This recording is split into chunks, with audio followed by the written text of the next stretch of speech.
যে তোমার খেয়াল রাখে তাকে কখনো অবহেলা করো না।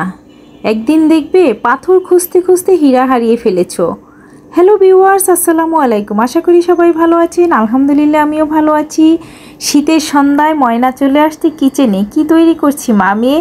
আমি বেলে দিচ্ছি আর ময়না বাচ্চে, খুব মজার, একদম ক্রিস্পি। এটা কিসে দিয়ে খাবো অবশ্যই দেখতে পাচ্ছেন। আজকে মজার চটপটি তৈরি করছি। কিছুদিন আগে চটপটি তৈরি করেছিলাম, অনেক বেশি মজা হয়েছিল। তাই চটপটির ডাবলিগুলো আরও কিছু রয়ে গিয়েছিল, তাই ভাবছি আজকেও চটপটি তৈরি করি। এই শীতের মধ্যে ঝাল ঝাল গরম গরম চটপটি খেতে খুব ভালো লাগে, তাই না?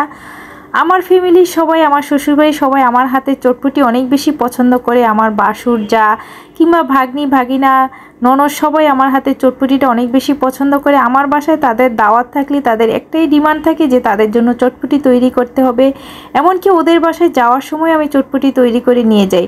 আলহামদুলিল্লাহ সত্যি অনেক মজা আমার হাতের চটপটি। এখন ভাবছি কি ব্লগিং ছেড়ে কি চটপটির বিজনেস করব নাকি? আপনারা কি মনে করছেন যে আমি এত বেশি আমার গুণগান গাইছি, নিশ্চয়ই আমি চটপটির বিজনেস করব? না, চটপটির বিজনেস করব না, কারণ আমি আমার ফ্যামিলির সবাইকে খাওয়াতে পারলে আমি অনেক বেশি খুশি হয়ে, অনেক বেশি ভালো লাগা কাজ করে। কেউ যদি আমার খাবার খেয়ে খুশি হয় বা ভালো লাগে বা তৃপ্তি সহকারে খায়, সেই রান্নাটা বা সেই কষ্ট করে, সেখানে আমার সার্থকতা। আমি সবাইকে বিলিয়ে দিতে পছন্দ করি, সবাইকে খাওয়াতে ভালোবাসি, কিন্তু সব বিনিময়ে সবার কাছ থেকে একটু ভালোবাসার সম্মানের জন্য আমি আসলে অনেক বেশি পরিশ্রম করতে পারি। কিন্তু আমাদের সমাজে বা আশেপাশে কিছু আত্মীয় স্বজন আছে, তাদেরকে যতই খাওয়ান যতই করেন কখনো তাদের সত্যিকারে মন জয় করতে পারেন না। কারণ কিছু মানুষ থাকে না, তারা ফ্যামিলির মধ্যে সবার সাথে ভালো থাকে, এর কথা অন্যের সাথে, অন্যের কথা অন্যের সাথে বলে তারা আসলে কোথাও সেরকম সুবিধাও পায় না, তারা দিন শেষে নিজেরা ভালো থাকতে পারে না। যাই হোক, চটপটি তৈরি করছি। আমার কাছে তো চটপটি অনেক মজা লাগে, কিন্তু আসলে আমি আর বাচ্চাদের মতো এরকম ঝাল দিয়ে খেতে পারি না। আমি একদম কম ঝালে আপনাদের ভাই আর আমি খাচ্ছি।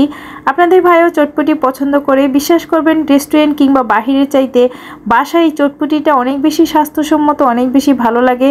যদিও আমাদের বাচ্চাদের বলি যে বাহিরে গিয়ে চটপটি খাবা না, কিন্তু তাদের একটাই ডিমান্ড থাকে, বাহিরে গেলে তারা চটপটি খাবে।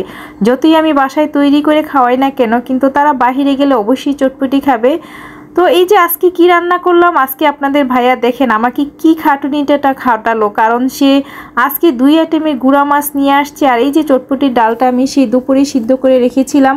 এই মাছগুলো পরিষ্কার করতে আমার অনেকটা সময় লেগে গেছে। সেই ছোট ছোট এগুলো কি মাছ বলে, ট্যাংরা মাছ ছোট, এগুলো বজুরি মাছ বলে। তো যাই হোক, সেটা সে টমেটো দিয়ে তাকে একটু ভুনা করে দিব। আর মলাই মাছ এনেছে, সেটা আমি নিয়ে আসার জন্য বলেছিলাম যে মলাই মাছটা আসলে ভুনা করলে আমার ময়নাও পছন্দ করে, আমরাও পছন্দ করি, কারণ চোখের জন্য মলাই মাছ অনেক বেশি উপকারিতা। তো সেই মলাই মাছটাও আমি আজকে ভুনা করে নিচ্ছি। দুটোটাই গুঁড়া মাছ, আমি 2 রকমভাবে রান্না করছি। মলাই মাছটা একদম চচ্চড়ির মতো করব, আর একটু ঝোল রেখে আমি বজরি মাছটা ভুনা করেছি টমেটো দিয়ে। টকটক টমেটো অনেক ভালো লাগবে, শীতের এই তরকারিগুলো খেতে অনেক ভালো লাগে। আর গুঁড়া মাছ আমার বাসার সবাই অনেক বেশি পছন্দ করে, কিন্তু এগুলো কুটা বাছা করা